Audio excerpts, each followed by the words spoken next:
আমি আপনাদেরকে একটা প্রশ্ন করতে চাই। ধরেন আমি চেষ্টা করে, কষ্ট করে, পরিশ্রম করে যেই সম্পদ অর্জন করলাম, সেটা টাকা হোক, বাড়ি হোক, গাড়ি হোক, ব্যবসা প্রতিষ্ঠান হোক, বা আমার যা কিছু আছে, যা কিছু আমি কষ্ট করে, চেষ্টা করে, পরিশ্রম করে কামাই করলাম, আমি মারা গেলে এগুলো কি আমার সম্পদ? আমার এই সম্পদ আমার সন্তানরা পাবে? আমি যদি মারা যাই, আমার সম্পদ কি আমার সন্তান পাবে? পাবে তো? আপনারা সবাই এই ব্যাপারে 100% নিশ্চিত? পাবে। কেন পাবে? আমার সন্তান তো এই সম্পদ অর্জন করে নাই, আমার সম্পদ তো কোনরূপ পরিশ্রম করে নাই, কেন পাবে? পাবে সবাই মানে, কিন্তু কেন পাবে? একমাত্র কারণ হচ্ছে আমার সন্তানের সাথে আমার রক্তের সম্পর্ক আছে, তাই তো? আমার সন্তানের সাথে আমার রক্তের সম্পর্ক থাকতে যদি বিনা পরিশ্রমেও আমার সম্পত্তি সে লাভ করতে পারে, এটা এত সহজে বুঝে না, তাহলে এটা কেন বুঝে না মদিনাওয়ালা কামলেওয়ালা নবীর সাথে যে আওলাদে রাসূলদের রক্তের সম্পর্ক আছে, তাদের মাকাম কত বেশি, এটা কেন তোমরা বুঝো না?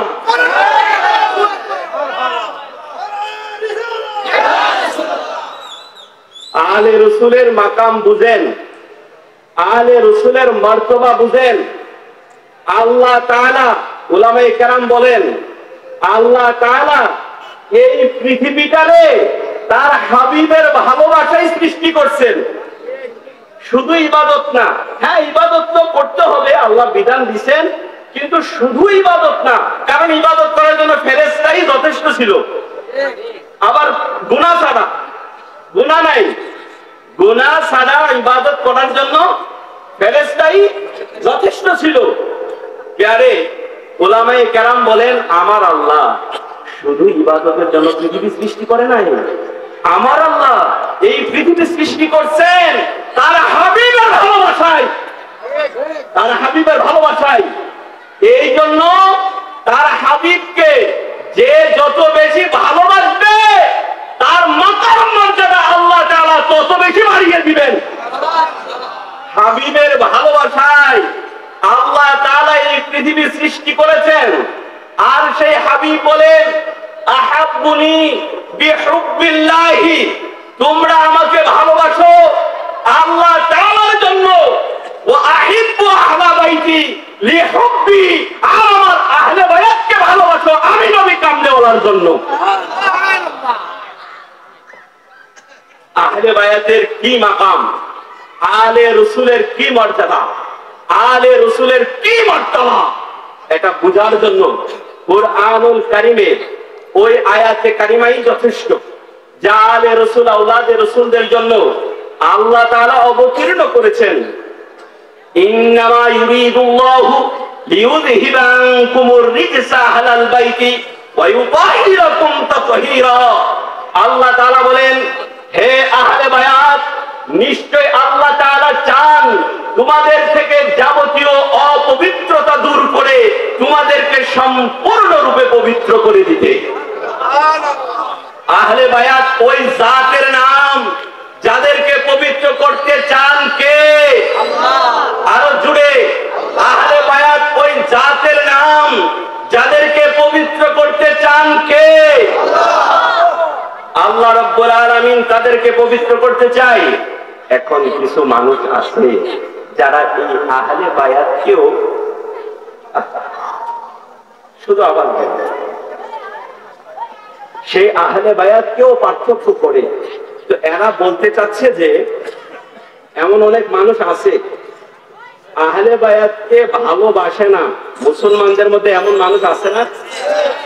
আছে। কিন্তু যদি বলা হয় যে তুমি কি আহলে বায়াতকে ভালোবাসো, বলবে হ্যাঁ হ্যাঁ আমি ভালোবাসি, কিন্তু এটাই কি ভালোবাসার বহিঃপ্রকাশ যে এই যে 50-এর উপরে জুমার নামাজ আদায় করা হয়, কোনদিন কোন জুমার মধ্যে আহলে বায়াত সম্পর্কে 5 মিনিট সময় ব্যয় করা হয় না, এটাই কি ভালোবাসার বহিঃপ্রকাশ? বলেন? জিজ্ঞেস করলে বলবে যে আমরা ভালোবাসি, কিন্তু দুনিয়া সাক্ষী আহলে সুন্নাত ওয়াল জামাতের সকল ইমামগণ বলেন যে কাউকে ভালোবাসার একটা মাধ্যম হচ্ছে যে সে তার আলোচনা করবে, যে যাকে ভালোবাসে সে তাকে স্মরণ করে, সে তার কথা বলে, সে তার প্রশংসা করে, ঠিক না? তো এই পৃথিবীতে যারা ইমানের দাবি করে এদের মধ্যে সবাই কিন্তু আহলে বায়াতকে ভালোবাসে না। তো সরাসরি কুরআনুল কারীমের আয়াত থাকার পরেও এরা ইনিয়ে বিনিয়ে এর জন্য ওর জন্য এগুলো বলার চেষ্টা করে। তো মদিনাওয়ালা কামলাওয়ালা নবী এটা জানে কিনা? এমন হতে পারে, এটা জানে কিনা? জানে তো সবকিছু, এই জন্য একেবারে ক্লিয়ার করে দিছে, একদম পরিষ্কার যে এই আয়াতে কারিমা দ্বারা কারা উদ্দেশ্য পরিষ্কার করে দিছে।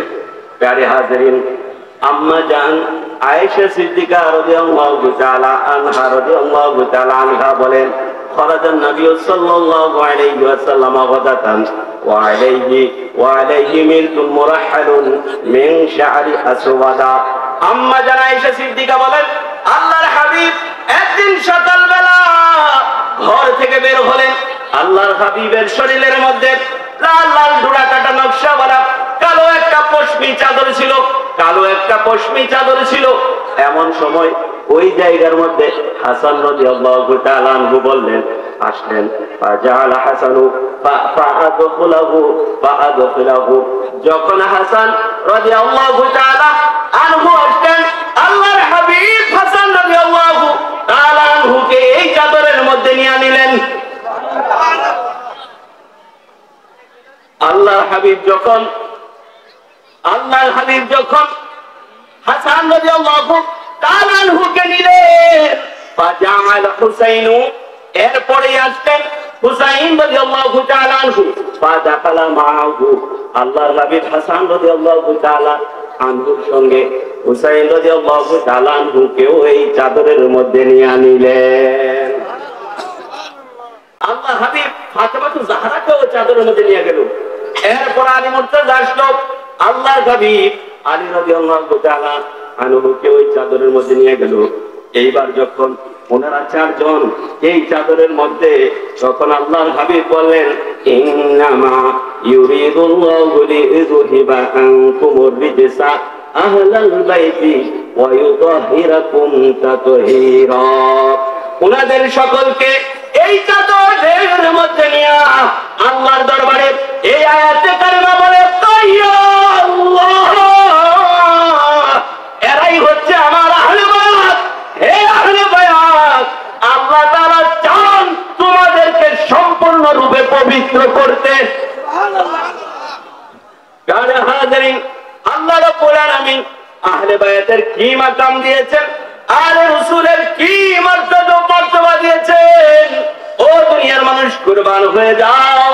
নাজরান গোত্রের কিছু খ্রিস্টান লোকের আল্লাহর হাবিবের সঙ্গে আসলো তর্ক করার জন্য, আর আল্লাহর হাবিবের কাছে আইসা বলে, ইয়া রাসূলুল্লাহ, আমরা আপনার কাছে জানতে চাই আপনি ঈসা আলাইহিস সালাম সম্পর্কে কি আকীদা পোষণ করেন। আল্লাহর হাবিবরে বলে যে আপনি ঈসা আলাইহিস সালাম সম্পর্কে কি আকীদা পোষণ করেন, এটা আমরা জানতে চাই। আল্লাহর হাবিব এইবার বললেন, ঈসা আলাইহিস সালাম আল্লাহর নবী এবং আল্লাহর রাসূল। ঈসা আলাইহিস সালাম আল্লাহর কুদরতের বহিঃপ্রকাশ। আমার আল্লাহ পিতা ছাড়া শুধুমাত্র মায়ের মাধ্যমে ঈসা আলাইহিস সালামকে পৃথিবীতে পাঠাইছে। এইবার তারা বলে, না, এমনটা তো হতে পারে না, কারণ পৃথিবীতে কেউ তো বাবা মা ছাড়া আসতে পারে না। তো যেহেতু আপনি নিজেও স্বীকার করলেন যে ঈসা আলাইহিস সালামের পিতা নাই, শুধু মাতা আছে, তাহলে এতই বোঝা যায় যে ঈসা আলাইহিস সালামের পিতা হচ্ছে আল্লাহ তাআলা। নাউজুবিল্লাহ বলেন না।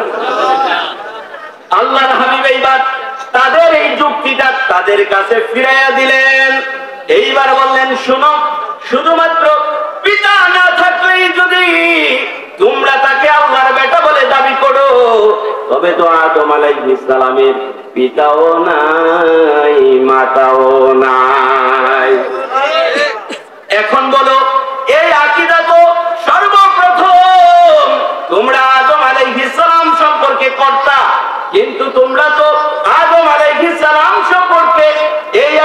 পোষণ করো না। আসলে প্রকৃত কথা হলো আমার আল্লাহর জন্য পিতাও লাগে না, মাতাও লাগে না। আল্লাহ তাআলা যেমন পিতা মাতা ছাড়া দুনিয়াতে মানুষ পাঠাইতে পারে, আবার শুধু পিতা ছাড়াও পাঠাইতে পারে, মাতা ছাড়াও দুনিয়াতে মানুষ পাঠাইতে পারে। পারে কিনা?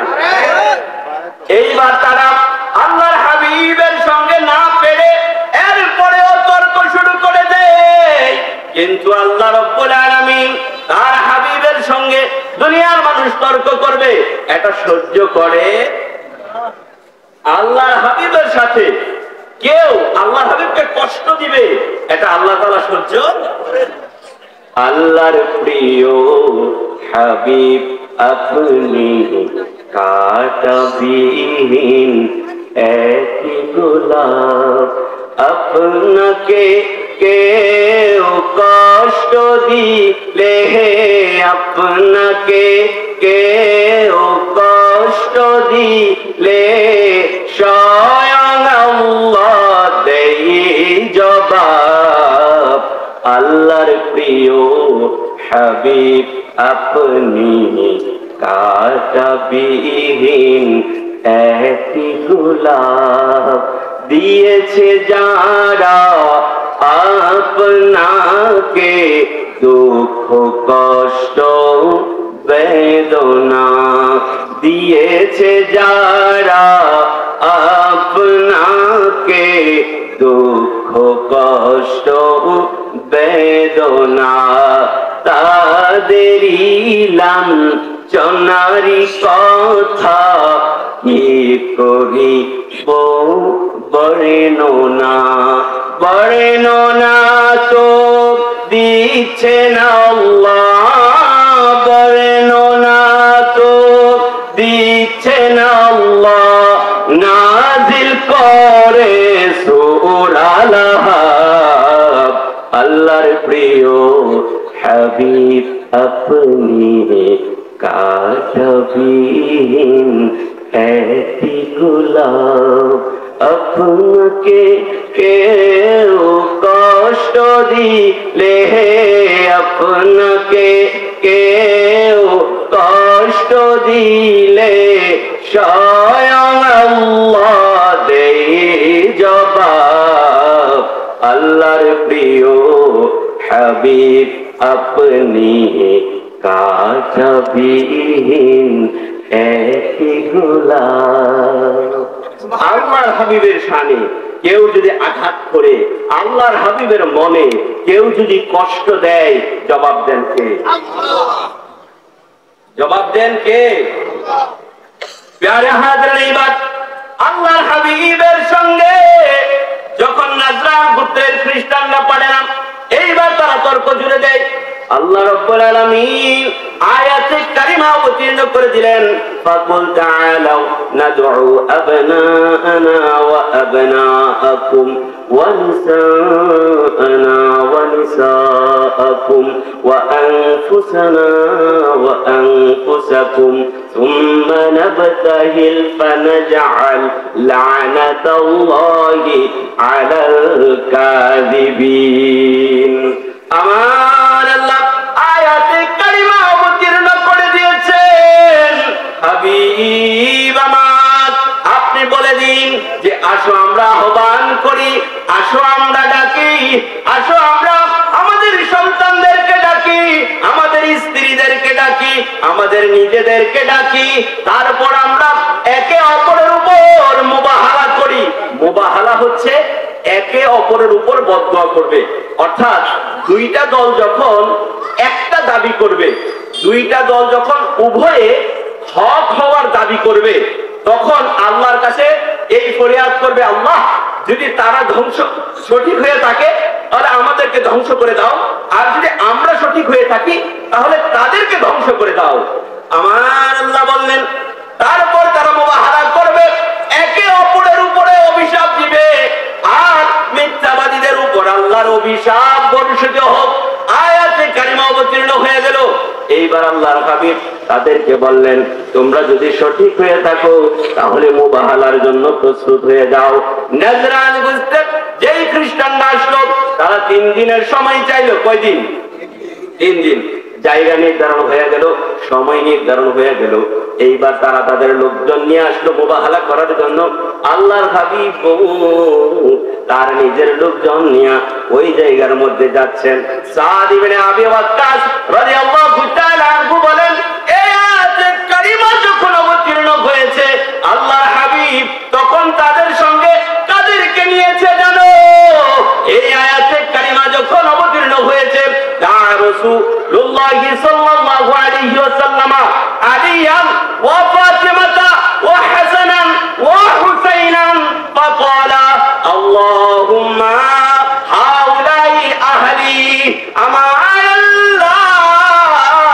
এই আয়াতে কারিমা যখন অবতীর্ণ করেছেন মুবাহালার জন্য, আল্লাহর হাবিব নিজের কুলের মধ্যে নিলেন ইমামে আলী মাকাম ইমাম হুসাইন রাদিয়াল্লাহু তাআলা আনহুকে, আর ওনার বাম পাশে নিলেন হাসান রাদিয়াল্লাহু তাআলা আনহুকে, আর পিছনে আম্মা জান ফাতেমাতুজ জাহরা, আম্মা জান ফাতেমাতুজ জাহরা এবং আলী মুর্তাজা রাদিয়াল্লাহু তাআলা আনহুমাদেরকে নিয়ে আল্লাহর হাবিব ওই দিন মুবাহালা করার জন্য ময়দানে গেছে। আল্লাহর হাবিব নিজের লোকদেরকে নিয়ে ওই মাঠের মধ্যে অপেক্ষা করছেন। এইদিকে এই যে খ্রিস্টান লোকেরা, তারাও তাদের সন্তান এবং মহিলাদেরকে নিয়ে এই জায়গার মধ্যে আসছে। কিন্তু কি অবাক করা বিষয়, উভয়ে যখন নির্ধারিত মাঠের মধ্যে গেল, খ্রিস্টান লোকেরা মুবাহালা করে নাই।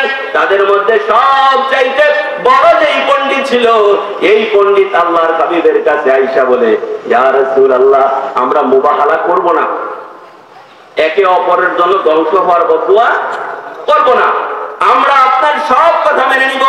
আপনি যেই কথা বলছেন আপনি সঠিক বলছেন, আমরা জিজিয়া কর দিয়া আপনার সঙ্গে সন্ধি স্থাপন করলাম।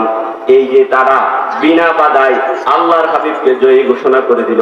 তাদের সঙ্গে যত মানুষ ছিল, অনেকের মনে কষ্ট লাগছে। কষ্ট লাগার কথা না, আসছিল যে তারা তো সঠিক দল, এটা প্রমাণ করার জন্য। এইবার তাদের মধ্যে একজন এই খ্রিস্টান পাদ্রীকে বলল, আমরা এই তারিখ নির্ধারণ করলাম, আমরা এই জায়গা নির্ধারণ করলাম, এখন আমরা এই জায়গার মধ্যে মুবাহালা না করে কেন আমরা এই জায়গা থেকে চলে যাচ্ছি? এই বিষয়টা আমাদের বুঝে আসে না। এইবার সেই পাদ্রী কয়, আল্লাহর হাবিব মুসলমানদের নবী এবং তার আহাল যারা এই জায়গার মধ্যে আসছে, আমি যখন এই চেহারা দেখছি রে, আমার মনের মধ্যে ভয় লাগা গেছে। আমি যখন এই চেহারা দেখলাম, আমার মন সাক্ষ্য দিচ্ছে, তারা যদি ওই দূরের পাহাড়টারে বলতো এই জায়গার মধ্যে চলে আসতে, এই পাহাড়টা এই জায়গার মধ্যে চলে আসতো। আরে আজ যদি আমরা মুবাহালায় অংশগ্রহণ করতাম, আর যদি আমাদের জন্য তারা বদদুয়া করত, তবে আমরা ধ্বংস হয়ে যাইতাম। শুধু আমরা নয়, এই পৃথিবীর মধ্যে যত খ্রিস্টান লোক ছিল, সকল খ্রিস্টান নাই ধ্বংস হইয়া যাইত।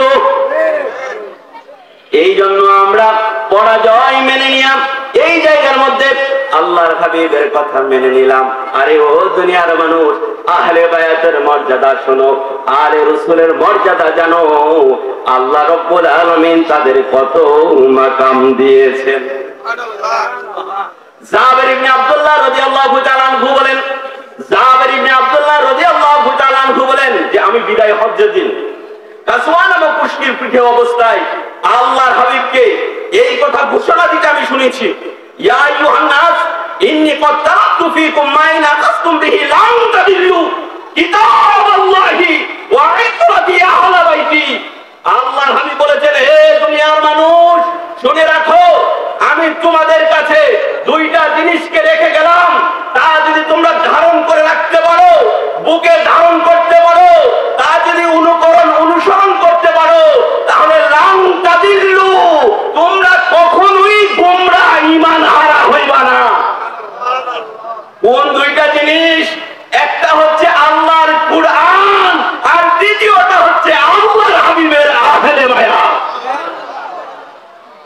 উলামায়ে কেরাম বলেন এই দুইটা হচ্ছে একটা পাখির দুইটা ডানার মতো।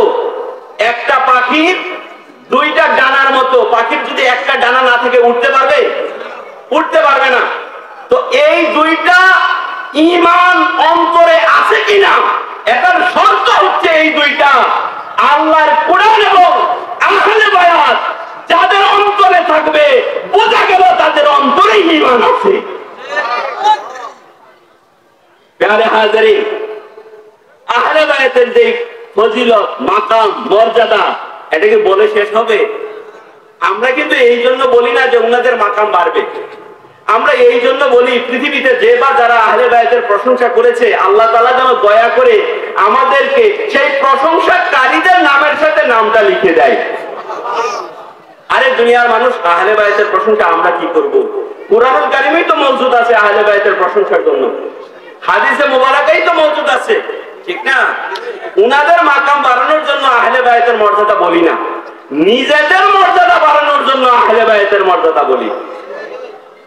প্রিয় হাজিরিন, আহলে বায়াতের মধ্যে আমার আল্লাহ রাব্বুল আলামিনের হাবিব যাদেরকে অত্যাধিক মহব্বত করত, ভালোবাসত, সেই দুইজনের মধ্যে দুইজন হচ্ছে হাসান এবং হুসাইন রাদিয়াল্লাহু তাআলা আনহুমা। আল্লাহর হাবিব বলেন, মান আহাব্বাল হাসান ওয়াল হুসাইনা ফাকাদ আহাব্বানি ওয়া মান আবগাদাহুমা ফাকাদ আবগাদানি।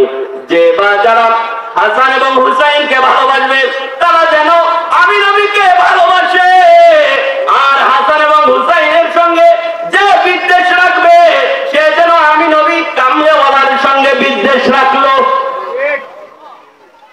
প্রিয় হাজিরিন, মাদায়েন শহর যখন বিজয় হয়ে গেছে, উমর ফারুক রাদিয়াল্লাহু তাআলা আনহু তখন খিলাফতের মসনদে ছিল। উনি মাদায়েন শহর বিজয় হওয়ার পরে যেই সমস্ত গনিমতের মালগুলো লাভ করেছেন, মসজিদে নববীর সামনে চাদর গালিচা বিছায়া ওই মালগুলো একত্রিত কইরা যে যার যতটুকু প্রাপ্য উনাদেরকে বন্টন করে দিচ্ছেন। এমন সময় ইমামে আলী মাকা ইমাম হাসান রাদিয়াল্লাহু তাআলা আনহু আসলেন। উনি উনাকে 1000 দিরহাম দিলেন। আমি আপনাদের মনোযোগ আকর্ষণ করছি, সংখ্যাটা মনে রাখবেন। কত কত দিছে? 1000। উনার পরে ইমামে আলী মাকা ইমাম হুসাইন রাদিয়াল্লাহু তাআলা আনহু আসলেন। উনি উনাকেও দিলেন 1000 দিরহাম। তো উনাদের দুইজনের ঠিক পরেই উমর রাদিয়াল্লাহু তাআলা আনহুর নিজের সন্তান আব্দুল্লাহ ইবনে উমর রাদিয়াল্লাহু তাআলা আনহুমা উনি আসলেন, ওনাকে দিলেন 500 দিরহাম। কত দিছে? 500। সমান না কম? এই যে 500 দিরহাম দিল, আব্দুল্লাহ ইবনে উমর নিজে বাবাকে প্রশ্ন করলো, আব্বা জান, আমি দেখলাম আপনি হাসান এবং হুসাইন রাদিয়াল্লাহু তাআলা আনহুমা ওনাদের দুইজনকে দিলেন 1000 করে, কিন্তু আমাকে দিলেন 500 দিরহাম করে। আব্বা জান, আমি বুঝলাম না কোন কারণে আমাকে আপনি 500 দিরহাম দিলেন। আব্বা জান, আমি আল্লাহর হাবিবের সঙ্গে জিহাদের মধ্যে অংশগ্রহণ করেছি, আমি আল্লাহর হাবিবের সঙ্গে যুদ্ধে গিয়েছি, আল্লাহর হাবিবের পিছনে নামাজ আদায় করেছি, আমি আল্লাহর হাবিব থেকে হাদিস সংগ্রহ করেছি, দুনিয়ার মানুষকে মাসালা শিক্ষা দিয়েছি। অথচ ওই সময় মদিনার ধুলো এবং বালিনিয়া ইমাম হাসান এবং হুসাইন খেলাধুলা করত। আব্বা জান, আমার বুঝে আসলো না, আপনি তাদেরকে দিলেন 1000 দিরহাম, কিন্তু আমাকে দিলেন 500 দিরহাম। আব্বা জান, কোন মর্যাদার কারণে আপনি তাদের থেকে আমাকে কম দিলেন? আমার বিষয়টা বুঝে আসতেছে না। উমর ফারুক রাদিয়াল্লাহু তাআলা আনহু বললেন, সন্তান রে, তুমি একটা কম্পেয়ার মানে তুলনা করার চেষ্টা করছে আর কি, যে ওনার তো মর্যাদা কোনো অংশে কম না, যে কোন কারণে ওনাকে অর্ধেক দিল। উমর ফারুক বললেন যে সন্তান আমার, আমি যেই কারণে তাদেরকে তোমার থেকে দ্বিগুণ দিয়েছি তাদের মর্যাদার কারণে, তুমি জানো না তারা ওই জাতের নাম যাদের পিতা হচ্ছে আসাদুল্লাহিল গালিব ইমামুল মাশারিক ওয়াল মাগারিব আলী মুর্তজা, যাদের মা হচ্ছে ফাতেমাতুজ জাহরা, যাদের নানা হচ্ছে রাসূলে খুদা, যাদের নানি হচ্ছে খাদিজাতুল কুবরা, যাদের চাচা হচ্ছে জাফর তাইয়ার, যাদের ফুফু হচ্ছে উম্মে হানি, যাদের মামা হচ্ছে ইব্রাহিম ইবনে রাসূলুল্লাহ, যাদের খালা হচ্ছে রুকাইয়া বিনতে রাসূলুল্লাহ, যাদের খালা হচ্ছে উম্মে কুলসুম বিনতে রাসূলুল্লাহ, যাদের খালা হচ্ছে হচ্ছে যায়নাব বিনতে রাসূলুল্লাহ। আরে কলিজার টুকরা, তারা আহলে বায়তের সদস্য, তাদেরকে ভালোবাসা আল্লাহ তাআলা কুরআনুল কারীমের মাধ্যমে ফরজ করে দিয়েছে। তারা ওই জাতের নাম নবী পাকের সাথে, যাদের নাম নামাজের মধ্যে দুরূদে পাকের মধ্যে নিতে হয়, তারা ওই জাতের নাম, যাদের নানার কালেমা পড়ে আমরা মুসলমান হয়েছি, তারা ওই জাতের নাম, তাদের মা জান্নাতি রমণীদের সরদার, আর তারা দুইজন তুমি যেই জান্নাতের আশা করো সেই জান্নাতি যুবকদের সরদার।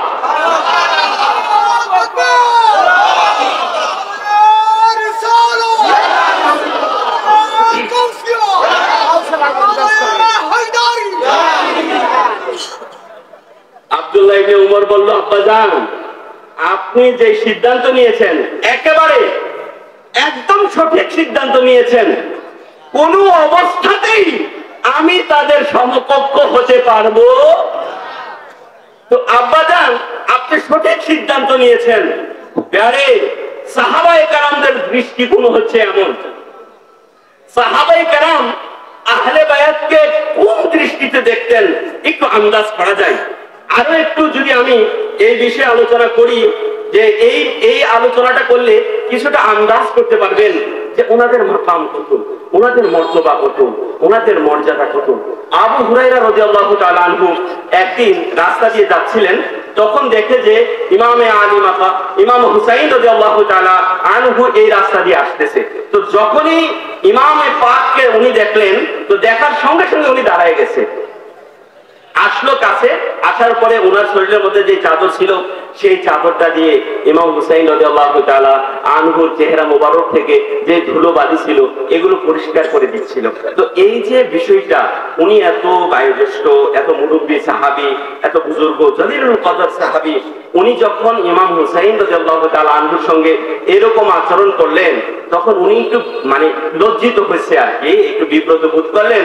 তো বলতেছে, আপনি কি করছেন আমার সঙ্গে? আপনি মুরব্বী, আপনি আপনার কাপড় দিয়ে আমার শরীর থেকে ধুলোবালিগুলো মুছে দিচ্ছেন। তো উনি একটু বিব্রত হচ্ছে, একটু লজ্জাবোধ করছে আর কি। প্যারে হাজিরিন, ইমামে আলী মাকা যখন একটু লজ্জাবোধ করলেন আর বললেন, আবু হুরায়রা রে, আপনি এমন বুজুর্গ সাহাবী, আপনি কেন আপনার এই গায়ের চাদর দিয়া আমার শরীর থেকে ধুলোবালিগুলো পরিষ্কার করে দিচ্ছেন? উনি যখন লজ্জা পাইলেন, আবু হুরায়রা বলে, আরে ও হুসাইন রাদিয়াল্লাহু তাআলা আনহু, আমি তোমার নানা থেকে তোমার যেই মাকাম, তোমাদের যেই মর্যাদা, তোমাদের যেই মারতাবা, তোমাদের যেই শান আমি তোমার নানার কাছ থেকে জানি। তা যদি এই দুনিয়ার মানুষ জানতো, তুমি তো এই সামান্য বিষয় বিব্রত বোধ করছো। তোমার মাকাম, তোমাদের মাকাম মর্যাদা যদি এই দুনিয়ার মানুষ আমার মতো করে জানতো, তবে এই সামান্য কাজ কেন দুনিয়ার মানুষ পাগল হইয়া একজনের পর একজন আইসা তোমারে কাঁধে কাঁধে কাঁধে নিয়ে বেড়াইতো, কেউ তোমাদেরকে জমিনের মধ্যে পা ফেলতেই দিত না। আরে তুমি এই সামান্য সম্পর্ক নিয়ে আমি এতটুকু আচরণ করছি, এত বিব্রত বোধ করছো? আমি তোমার নানা জান সম্পর্কে তোমাদের যে মাকাম মর্যাদা শান ইজ্জত আজমত সম্পর্কে জানি, তা যদি দুনিয়ার মানুষ জানতো, তবে তো তোমাদেরকে আপনাদেরকে জমিনের মধ্যে পা রাখতেই দিত না।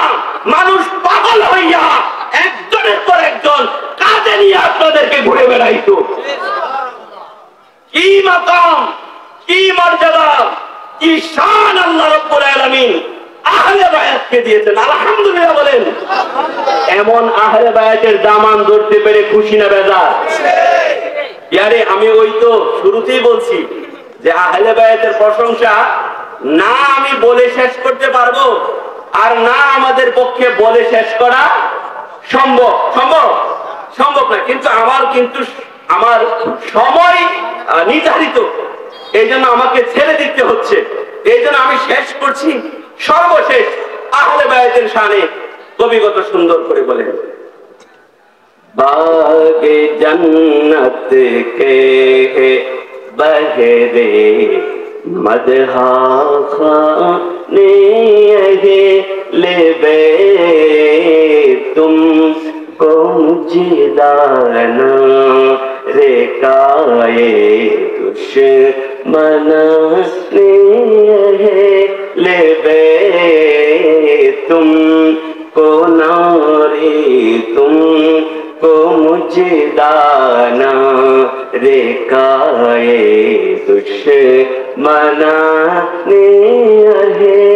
लेबे किसी जुबा से हूँ बयां इज़्ज़ो शाने अहले बैत किसी जुबाने से हूँ बयां इज़्ज़ो शाने अहले बैत आया ये तत्हीर से ज़ाहिर है शाने अहले बैत आया ये तत्हीर से ज़ाहिर है शाने अहले बैत सर कटाना घर लौटाना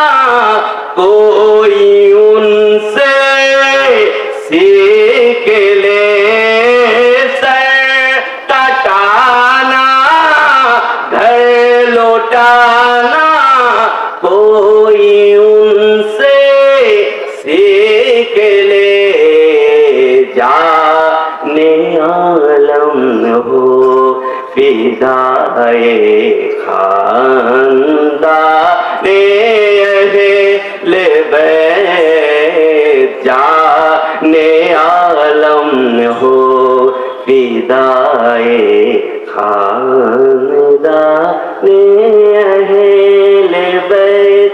কবি বলেন যে ইসলামের জন্য নিজের পরিবারকে বিসর্জন দেওয়া, নিজের গর্দানকে বিসর্জন দেওয়া, এটা ইমামে আলী বাবা ইমাম হুসাইন আমাদেরকে শিখিয়ে গিয়েছেন।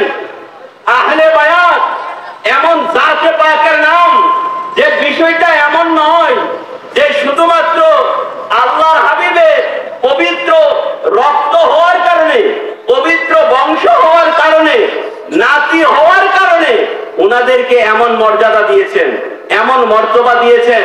বিষয়টা শুধুমাত্র এর মধ্যে সীমাবদ্ধ না, মর্যাদার জন্য এতটুকু যথেষ্ট ছিল। কিন্তু ইমাম হাসান ইমাম হুসাইন রাদিয়াল্লাহু তাআলা আনহুমা দুনিয়ার জগৎবাসীকে দেখিয়ে দিয়েছেন যে ইসলামের জন্য উনাদের কত ত্যাগ, কত কুরবানি ছিল। এর প্রমাণ 61 হিজরিতে কারবালার জমিনের মধ্যে ইমামে আলী মাকা নিজের কলিজার টুকরাদেরকে নিজের তাজা রক্ত দিয়া নানাজানের ইসলামকে রক্ষা করে দুনিয়াবাসীকে দেখিয়ে দিয়েছেন। কারবালার যুদ্ধ কি, কারবালার যুদ্ধ কি সাম্রাজ্যের যুদ্ধ ছিল? বলেন, কারবালার যুদ্ধ কি ক্ষমতার যুদ্ধ ছিল? ক্ষমতার যুদ্ধ যদি হইতো তাহলে কি এই 72 জন মানুষ নিয়ে যাইতো? আহলে বায়াতের মর্যাদা এত কম না, আধিপত্য এত কম নয় যে কোন যুদ্ধের ডাক দিলে 72 জন মানুষ যাবে। কি বলেন, ঠিক না?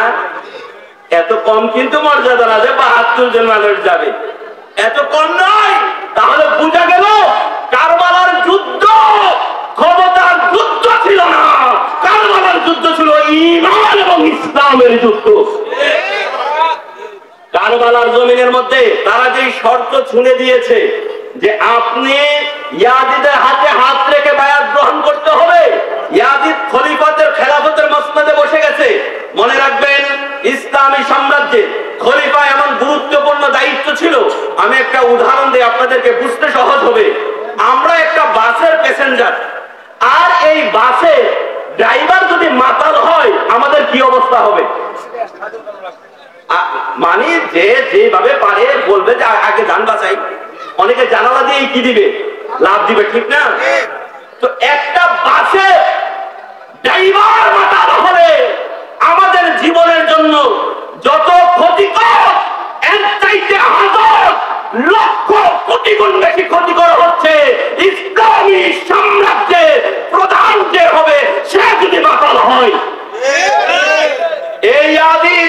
মাতাল ছিল, ফাসিক ছিল, ফাজির ছিল, পাপিষ্ঠ ছিল, বেনামাজি ছিল। এই ইয়াজিদের হাতে যদি ইমামে আলী মাতা হাত রাখতো, কিয়ামত পর্যন্ত বাতিলের হাতে হাত রাখা আহলে বায়াতের সুন্নত হয়ে যেত। কিয়ামত পর্যন্ত ইসলাম ভুলুণ্ঠিত হয়ে যেত। দ্বীন ইসলাম এখন যেভাবে আমরা পাইছি, একেবারে বুখারী শরীফ আছে, মুসলিম শরীফ আছে, ফিকহের কিতাব আছে। আরে 61 হিজরিতে না বুখারী শরীফ ছিল, না মুসলিম ছিল, না নাসাই ছিল, না আবু দাউদ ছিল, না তাফসীর ছিল, না ইমামগঞ্জে যেই মাযহাব আছে, হানাফি বলেন, শাফি বলেন, মালিকি বলেন, হাম্বলি বলেন, কোন ধরনের মাযহাবই ছিল না। তখন ইসলামী খলিফাদের মাধ্যমে ইসলামের শাসন ব্যবস্থা, বিধি বিধান মানুষের কাছে অর্পণ হইতো, রাষ্ট্রীয়ভাবে কায়েম হতো। আর ওই জায়গার মধ্যে ইয়াজিদ বসে গেছে। তার মানে হলো ইয়াজিদের আনুগত্য করার মানে হচ্ছে ইসলামকে ধ্বংস করে দেওয়া। এই জন্য ইমামে আলী মাতা ওই দিন নিজের পরিবারে